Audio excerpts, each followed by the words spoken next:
All right, folks, we're back at the Cabana. But it's a cold winter day in LA, January.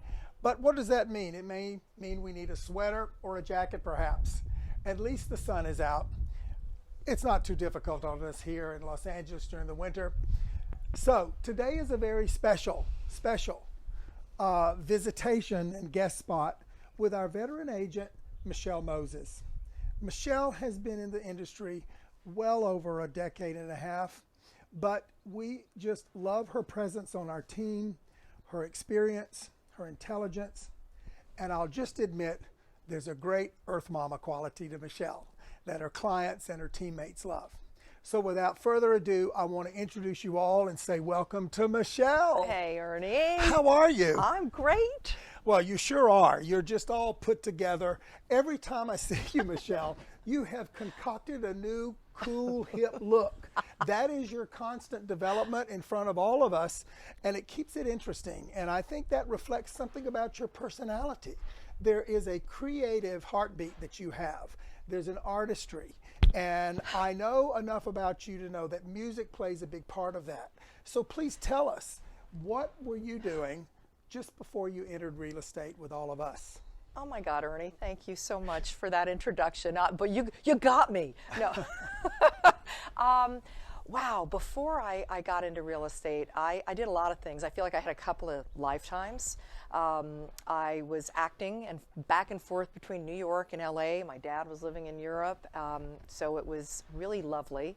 And then, of course, my love of music, I ended up working for independent producers and my brother, and just got to meet and work with just such wonderful, creative, vibrant, fun, hip people. And I worked for producers again. Like I mentioned, the last thing I did was the Natalie Cole Unforgettable album, which was amazing. You can imagine. Natalie Cole. That was the last thing God, I did production work for Andre Fisher, who was married to Natalie at the time. It was one of the greatest jobs of my life because I got to work with a lot of the people that had worked with my dad, Kai Winding, who was a jazz trombonist. So it was very, very exciting. And then I had a family. Oh. And I've been raising 3 girls. So between all of that and event planning and everything, I remember friends said, you'd be great at real estate. And I don't know how I did it. I just got my license, and in the middle of the night, I just would get up like and some of us.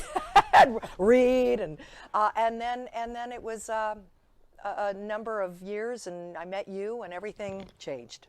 Well, you changed us as well, Michele, when you entered our world. So, you know, there's something that our viewers might be very interested in, and you keep it close to your vest. But I think it's time that we talk about how you and your family were really a part of creating Bel Air, the world famous neighborhood. Please share that a little bit, if you can. Well, disclaimer, it's my husband's family. Okay, well, when you're married. It's my family, 28 years. No, it is a very fun anecdotal story. I married the boy next door. When we moved out here from New York, the guitar player down the street said, hey, yeah, just send her down the street. The Alfonso Bell house got boys all over the place. Well, that's all I needed to hear. And I met my husband, really, truly, when I was 13. And it was they lived in the Myrna Loy estate up in Hidden Valley Road. And it was Alfonso Bell and Graham's mother, Marion McCargo Bell, who was a fabulous actress and the most magnetic, just delicious human being you'd ever meet. And they were so forthcoming. But through the years, of course, Graham and I ended up together, and Al had already served his 16 years as a congressman on the west side of LA, which was very exciting to have been around the House with all that going on. And the Bel Air stories, the anecdotes just come fast and furiously. But wait. People may not realize Alfonso, yeah. That's why it's called Bel Air. Yes, Alfonso Senior, right? Al's father, Alfonso Senior, was really the original Beverly Hillbilly. He borrowed money from one of the Hollenbecks, which is one of my daughter's middle names, and he hit oil in the Santa Fe Springs area. Crazy. And he was from the Midwest, and he put all that money into buying land, which is Bel Air. And he did so many wonderful things. He really just gave everything away. He built the Bel Air Country Club, the Bel Air Bay Club. Wow, wow. The hotel was the stable and the sales office for all of the land up there. So it was pretty, you know, it was the history's interesting. Look, folks, next time you drive through those Bel Air gates, remember Michele and her story. I think it's fantastic. It is fun, yeah. So then I want to ask you, Michele, do you have a life creed, a motto that motivates you to move through this career every day? Because you are brilliant about contracts. On our team, we have many different talents, but I know you are the contract talent. You know that California contract left and right, backwards and forwards, and that's a specialty of yours. It's a great strength. But other than that, what gets you up every day to say, I'm doing real estate, I'm living this life? Do you have a... Well, first thing, of course, is gratitude. First thing. And, you know, and you have also been an inspiration on some of those morning rituals and getting up early and getting it straight. But my favorite, and something that I say and use all the time, is Cameron Crowe from the movie Almost Famous. It was the Penny, the groupie of fame. Her line is, "It's all happening. It's all happening, Ernie. Every day, it's another opportunity." And then on a more erudite level, I guess it'd be Shakespeare, love all, trust a few, and do no harm.